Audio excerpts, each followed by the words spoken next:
Buenas noches, hermanos en Cristo. Vamos a empezar el culto de la noche de este día domingo con un momento de oración. Vamos a orar. Señor y Padre Celestial, gracias, Señor, te damos por este momento de meditación, de escuchar tu palabra, Señor, que tú nos das siempre para lo que nos deparas. Ayúdanos, Señor, y bendice a nuestra iglesia, bendice a nuestros hermanos y a todos los que están con nosotros. También, Señor, te suplicamos por nuestras familias, cuídalos, protégelos. En el nombre de Cristo Jesús. Amén. El tema de esta noche es la gracia rechazada. Ese es el tema que vamos a desarrollar en este momento y se encuentra en el libro de los Hebreos. En el libro de los Hebreos, capítulo 12. Vamos a buscar todos en el libro de los Hebreos, el capítulo 12, del versículo 12 hasta el versículo 16. Hasta el versículo 16. La Biblia dice así: por lo cual levantad las manos caídas y las rodillas paralizadas, y haced sendas derechas para vuestros pies, para que lo cojo no se salga del camino, sino que sea sanado. Seguid la paz con todos y la santidad, sin la cual nadie verá al Señor. Mirad bien, no sea que alguno deje de alcanzar la gracia de Dios, que brotando alguna raíz de amargura os estorbe, y por ella muchos sean contaminados. Hasta ahí nomás, luego vamos a continuar.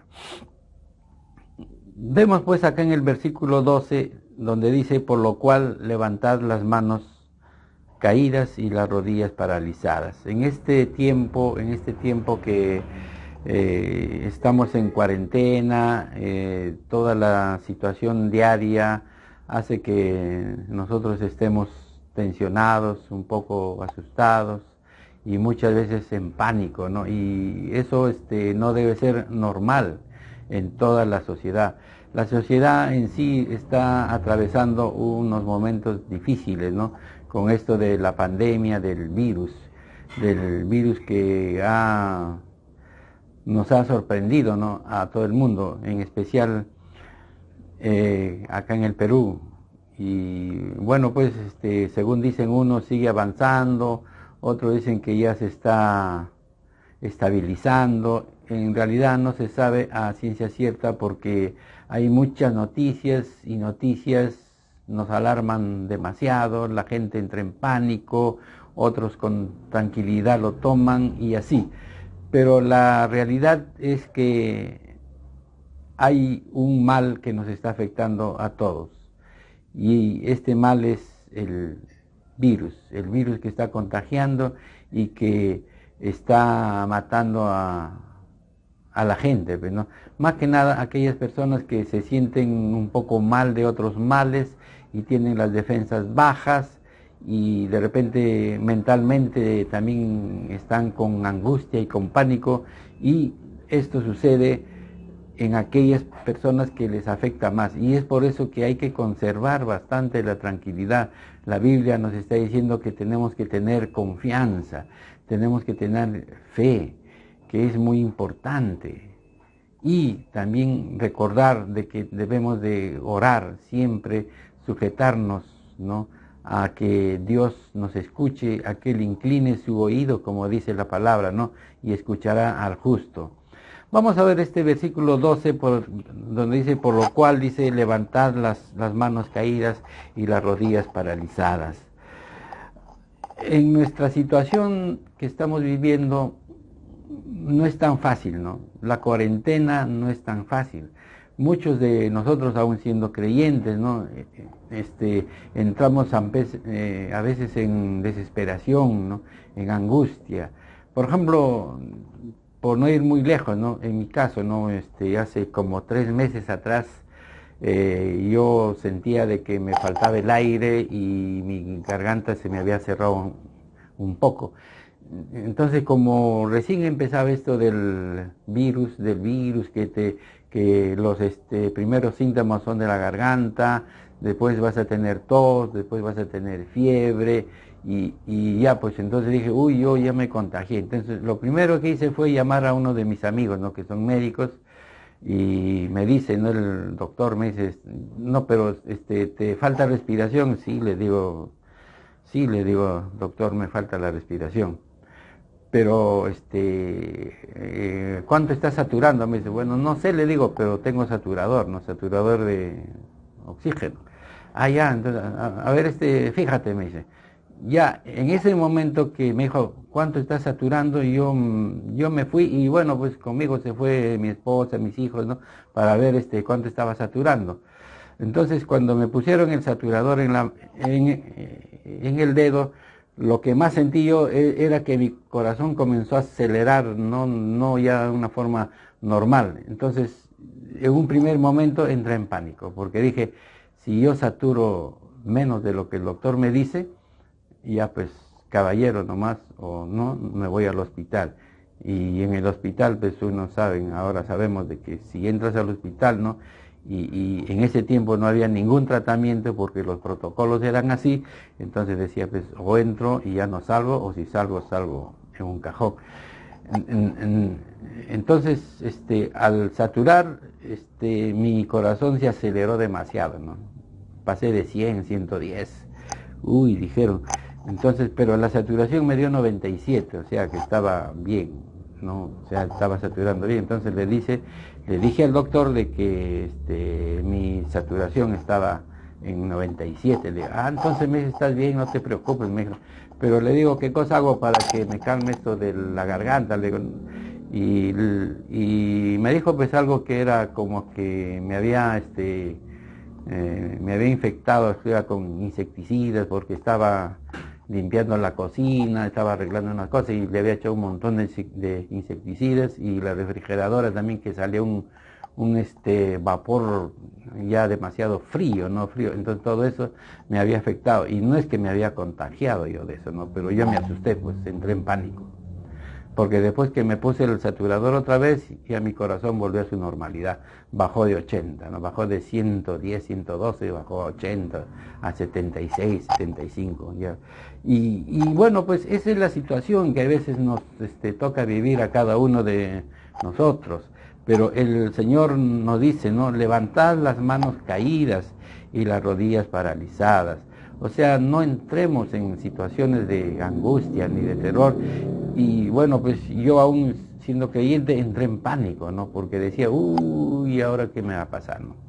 Bueno, seguimos en el versículo 13 y dice, y haced sendas derechas para vuestros pies, para que lo cojo no se salga del camino, sino que sea sanado. Eso es lo que tenemos que hacer, ¿no? Dice,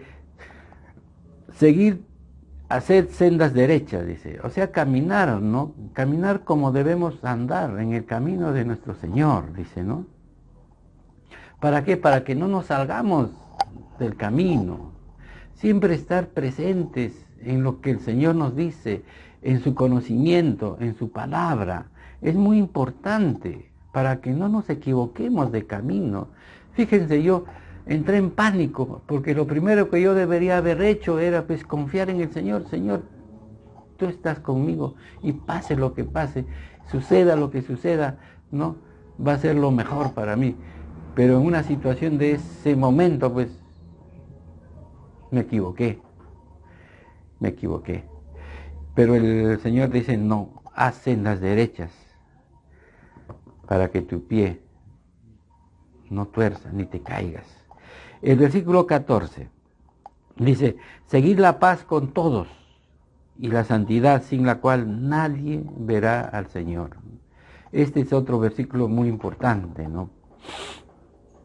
Nosotros tenemos que estar en paz con todo el mundo. Si hay algún problema con un hermano, con otra hermana, ¿no? Tratar de solucionar el problema. Si hay unas cosas que hay que hacer, debemos a alguien, hay que solucionar el problema y no estar ahí preocupados por una cosa, por otra cosa, ¿no? Dice, y la santidad, dice, y la santidad. O sea, siempre conservarnos, ¿no?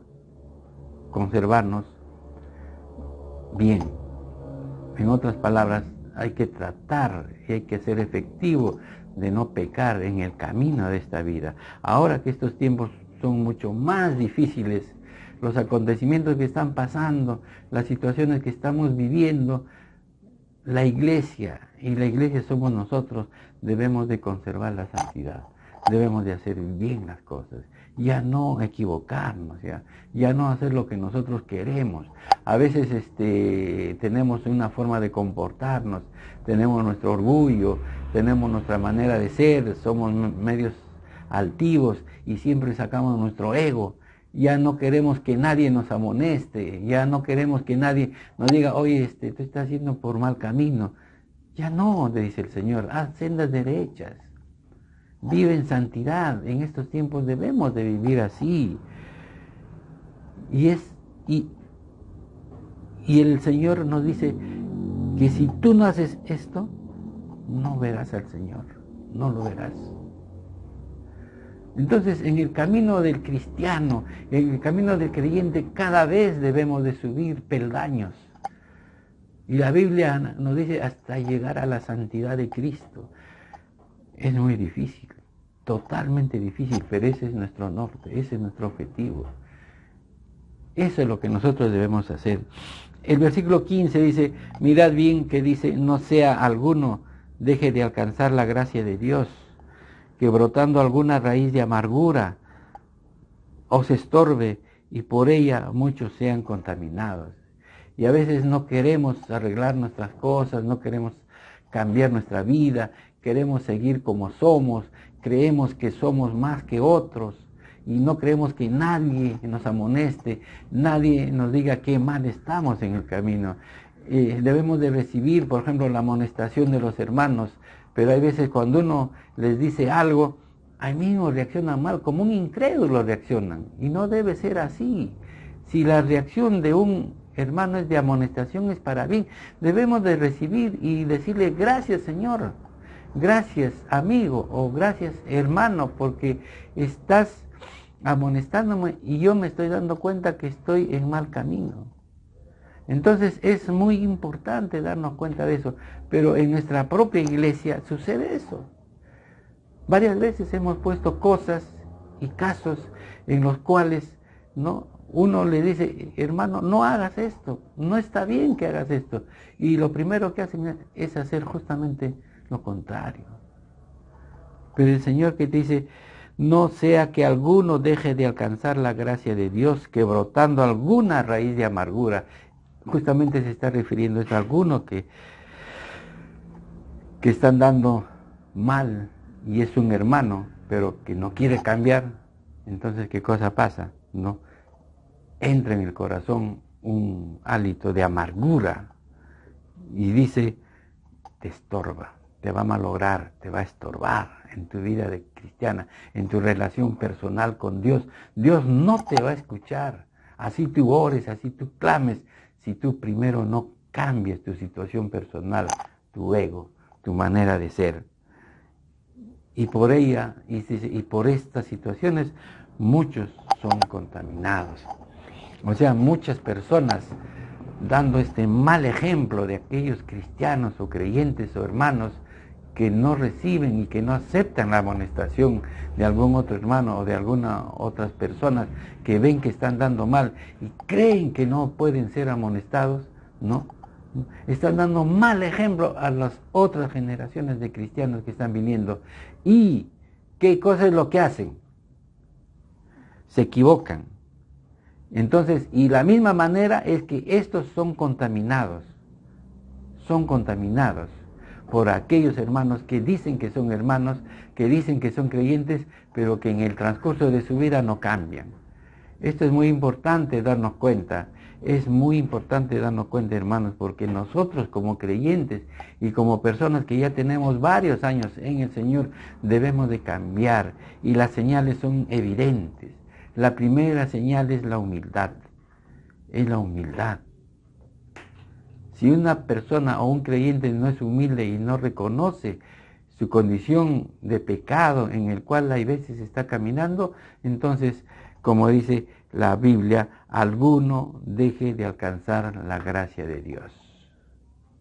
Por eso que es el tema de esta noche, la gracia rechazada.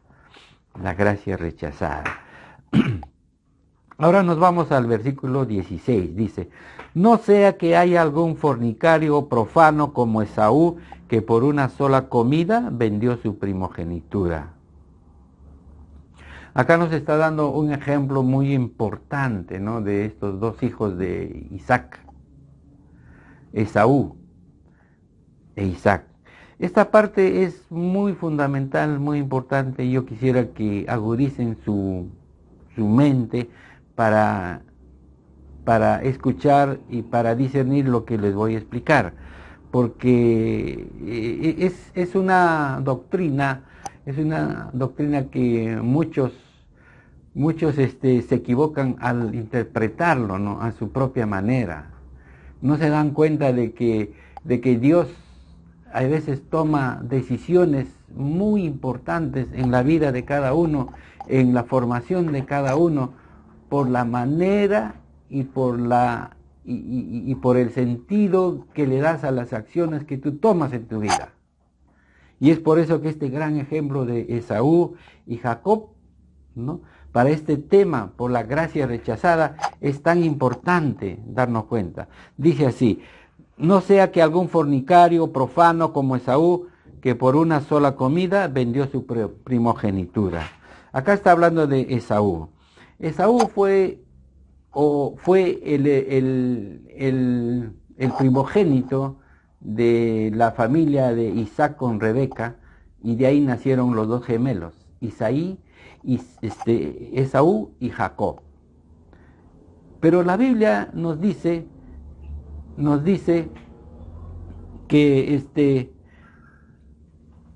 Esaú dice que vendió su primogenitura. Imagínense ustedes, esto era tan grave para él, pero tanto grave para él, era grave para su familia y mucho más para todo Israel. Para todo Israel. ¿Por qué? Porque según la autoridad, según lo que Dios había dicho, era que Esaú era el heredero, era el primogénito, y en la ley de Dios desde tiempos inmemoriales era que los primogénitos heredaban casi todo y eran los que iban a conducir, a dirigir según la descendencia, según la primogenitura. Y es por eso que Esaú sabía perfectamente lo que estaba diciendo, y Esaú sabía perfectamente lo que estaba rechazando. Y eso lo vemos en el libro de Génesis, ¿no?, desde el capítulo 25, desde el 25 para adelante. No lo vamos a leer, pero la Biblia dice en este libro de Génesis de que Esaú era cazador. O sea, él se iba al campo, cazaba y siempre venía, ¿no? Pero que Jacob más estaba con su familia, con su mamá, con su papá, con Isaac, con Rebeca. Era más calmado, era más tranquilo. En cambio, Esaú era mucho más explosivo y él siempre hacía lo que quería. Entonces, en esta cacería dice que vino de la cacería y tenía un gran hambre. Entonces le dijo a Jacob, a su hermano que estaba cocinando unas lentejas rojas, ¿no?, un guisado rojo de lentejas, y le dijo, Jacob, dame un poco de tu guisado. Entonces Jacob, aprovechando la situación, le dice, véndeme tu primogenitura. O sea, en otras palabras, ¿no?, todo lo que Dios te va a dar, no traspásemelo a mí, porque el primogénito era el que heredaba todo, o casi todo, mejor dicho. Y de ahí tenía que venir la descendencia y la genealogía, ¿no?, de las primogenituras y de las primicias y de las promesas que Dios había prometido a Abraham, a Abraham y a Isaac.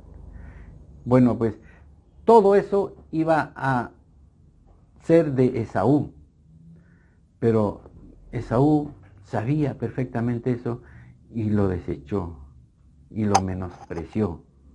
Entonces nos damos cuenta eso cuando dice, no sea que haya algún fornicario o profano como Esaú. Imagínense lo que dice, profano como Esaú, que por una sola comida vendió su primogenitura.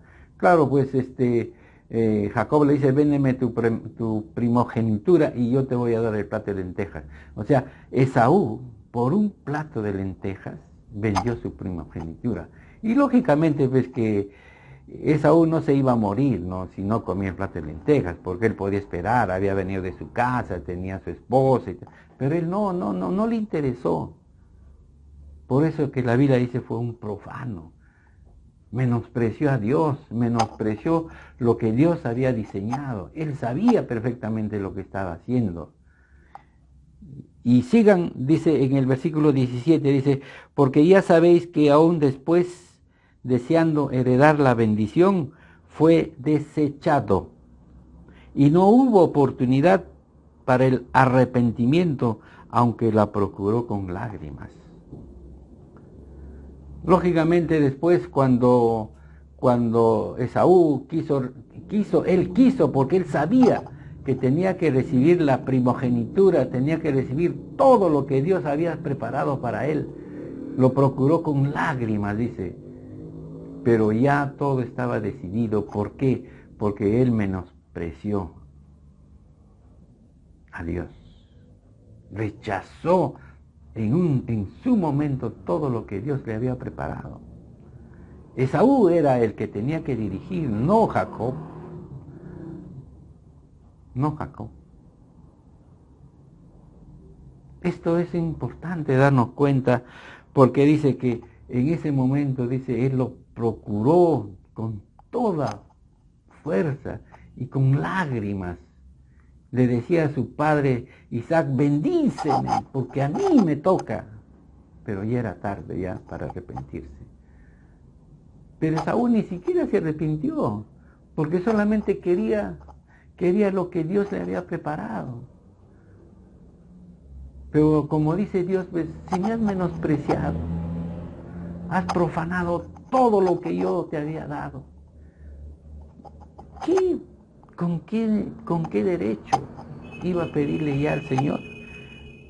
Porque Dios ya había dispuesto que sea Jacob el que heredase todo, la primogenitura. Entonces vamos a ver el versículo. Antes de eso vamos a recordar un poco sobre esta parte que es muy importante, y nos vamos a Romanos, nos vamos a ir al libro de los Romanos, cuando dice en el capítulo 9, dice en el versículo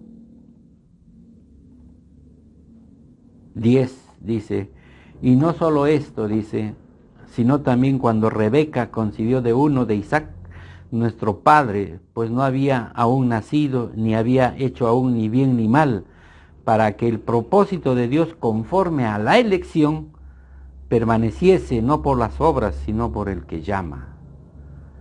Escuchen bien lo que dice esa.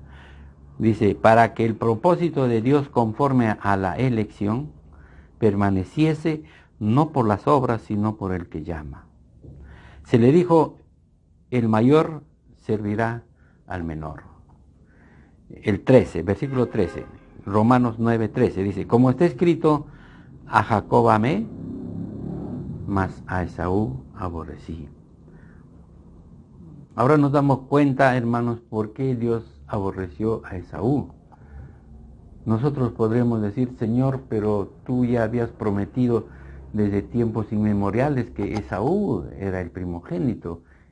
Era el primogénito con todos los derechos habidos y por haber, pero tú dices que aborreciste a Esaú y a Jacob amaste. ¿Y por qué lo hiciste, Señor?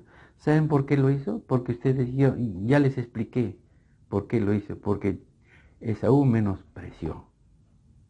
Y es por eso dice que en el versículo 11, donde dice, para que el propósito de Dios conforme a la elección permaneciese, no por las obras, sino por el que llama. O sea, Dios había elegido primero a Esaú, la primogenitura era de Esaú, pero como Esaú lo menospreció, Esaú lo desechó, Esaú profanó todo lo escrito, todo lo profetizado, podríamos decir, ¿no? Entonces, ¿qué cosa quería? El Señor dice, conforme a la elección, lo escogió a Jacob, pero no porque Dios hubiera dicho en un momento. Hay muchas personas que se meten en lo profundo de Dios. Dice, Dios es el que elige, Dios es el que llama. No, Señor, acá está diciendo que el propósito de la elección es conforme a lo que Dios ve en cada persona, en cada uno de nosotros. Hay requisitos fundamentales por el cual Dios elige, por el cual Dios llama. Bueno, seguimos. 14. Dice, ¿qué pues diremos? ¿Que hay injusticia en Dios? En ninguna manera, dice. Claro, pues de ninguna manera. En estos tiempos también igual. El que no quiere seguir a Dios, no. Dios no te va a rogar. Dios no te va a obligar. Por eso Dios desde un principio, dice, nos ha dado el libre albedrío, la voluntad propia a cada uno de nosotros para amarlo o para no amarlo, para elegirlo a Él o no elegirlo. Es clarísimo lo que dice la Biblia. ¿Hay injusticia en Dios? No hay injusticia. El versículo 15 de Romanos dice, pues a Moisés dice, tendré misericordia del que yo tenga misericordia, y me compadeceré del que yo me compadezca. Este versículo está en función al contexto de todo lo que ha sucedido entre Jacob y Esaú. Primero tenemos que entender lo que significa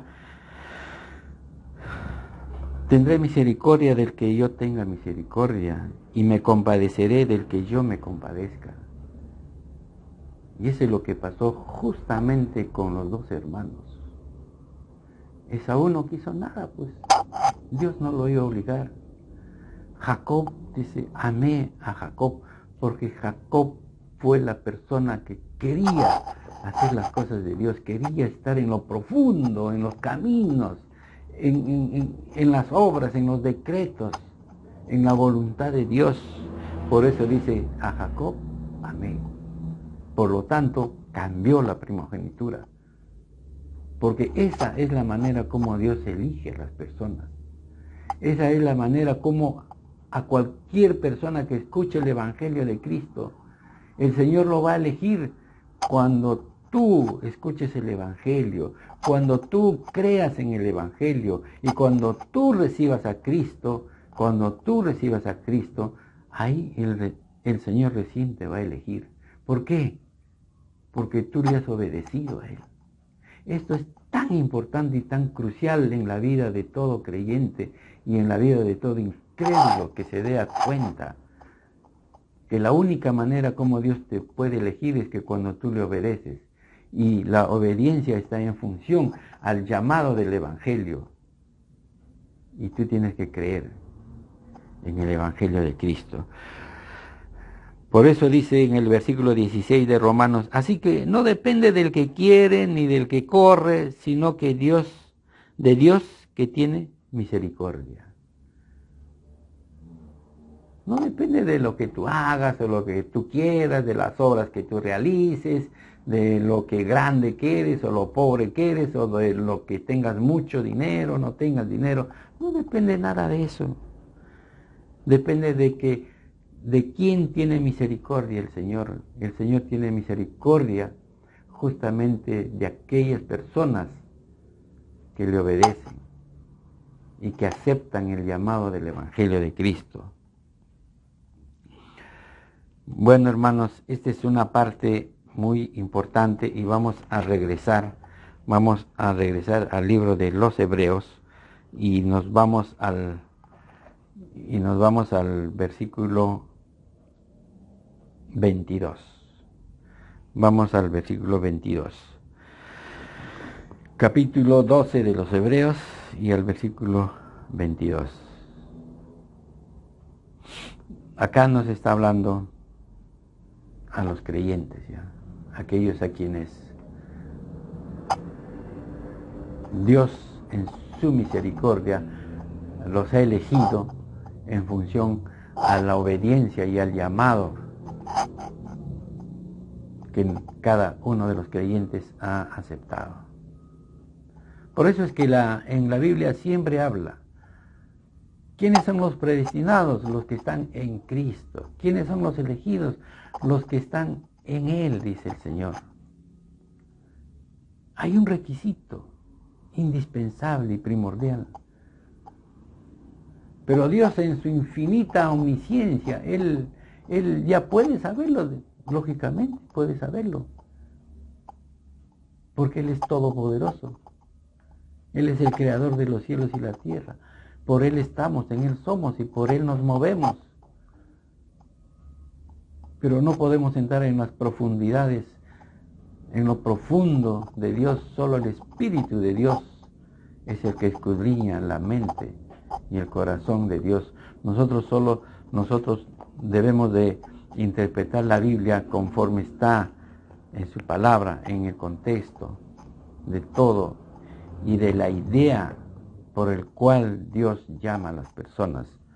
Pero ahora vamos a ver el versículo 22 que ya le habla a la iglesia, donde dice, sino que el capítulo de los Hebreos 12, 22 dice, sino que os habéis acercado al monte de Sión, a la ciudad del Dios vivo, Jerusalén la celestial, a la compañía de muchos millares de ángeles, a la congregación de los primogénitos que están inscritos en los cielos, a Dios, el juez de todos, a los espíritus de los justos hechos perfectos.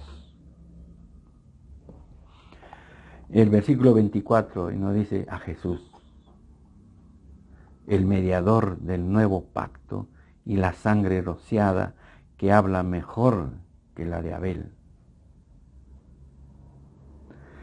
Por eso es que el Señor nos está diciendo, ustedes que ya recibieron a Cristo, están obedeciendo en el camino de nuestro Señor, están ya en la línea correcta, en el camino correcto. Dice, déanse cuenta bien que ahora somos hijos de Dios y por tanto y en cuanto somos hijos de Dios, nos dice en el versículo 25, de este mismo libro, capítulo 12, versículo 25, nos dice, mirad que no desechéis al que habla. O sea, escuchemos siempre la palabra de Dios, hagamos las cosas de Él, caminemos en su palabra, como dice la Biblia, en el camino de nuestro Señor. Porque si no escaparon aquellos que desecharon al que los amonestaba en la tierra, mucho menos nosotros, dice, si desecháremos al que amonesta desde los cielos. O sea, en otras palabras, hay que hacer caso, hay que obedecer al Señor, hay que tenerlo siempre presente. Como dice la Biblia, no siempre debemos de conversar con el Señor. Hay una parte en la Biblia donde dice, oremos sin cesar en todo tiempo, pedirle siempre al Señor como que quien está conversando en nuestra vida diaria, en nuestro transitar por la calle, por el trabajo, por toda situación, en nuestra propia casa, siempre tenerlo presente en todo lo que hagamos. Bueno, vamos a pasar y ya vamos finalizando. Ya el versículo 26 dice, la voz del cual conmovió entonces la tierra, pero ahora ha prometido diciendo, aún una vez, y conmoveré no solamente la tierra, sino también el cielo.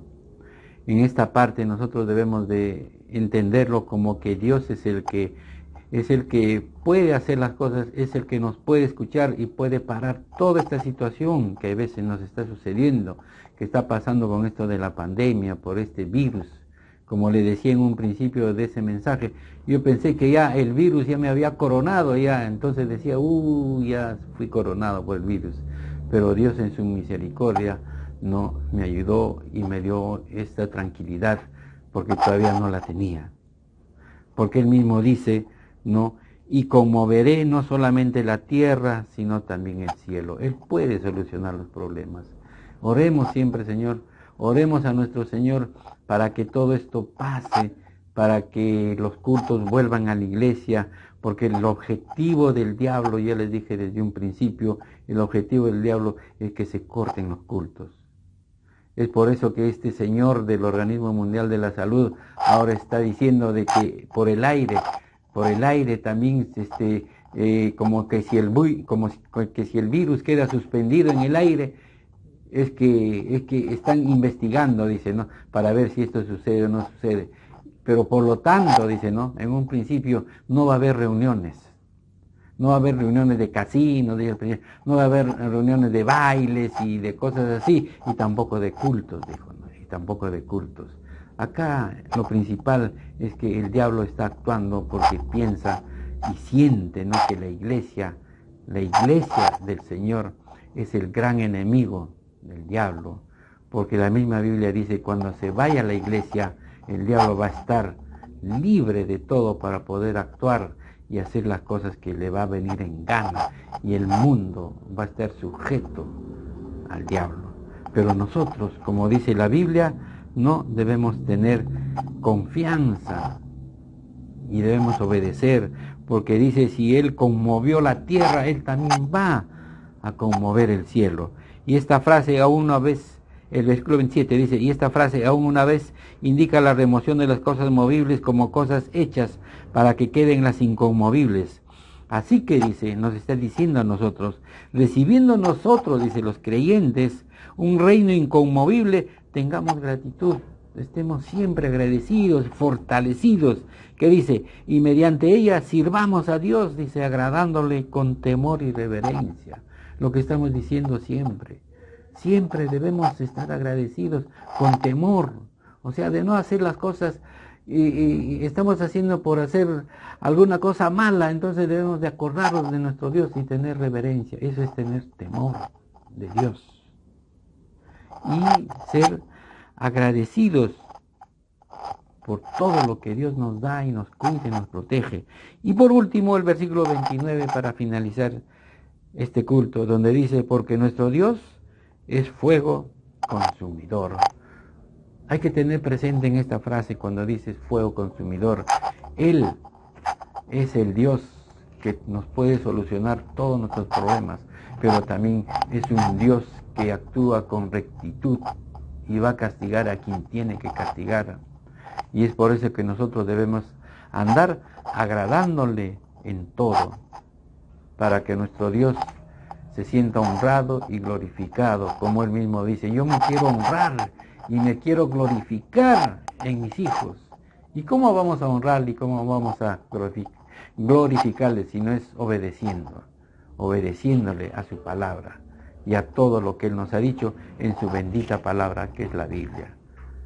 Gracias, hermanos, por este momento, gracias por su atención, que Dios los bendiga y será hasta una próxima. Gracias.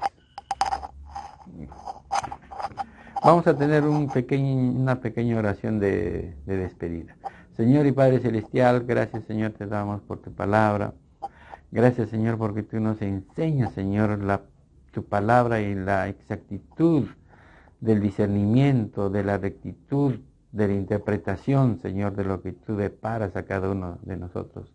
Bendice tu iglesia, Señor, y que todo esto, Señor, toda esta pandemia, todo este virus, Señor, tú en su momento, y creo que ya está cerca, tú lo harás, Señor, porque todo te lo pedimos en el nombre de Cristo Jesús. Amén.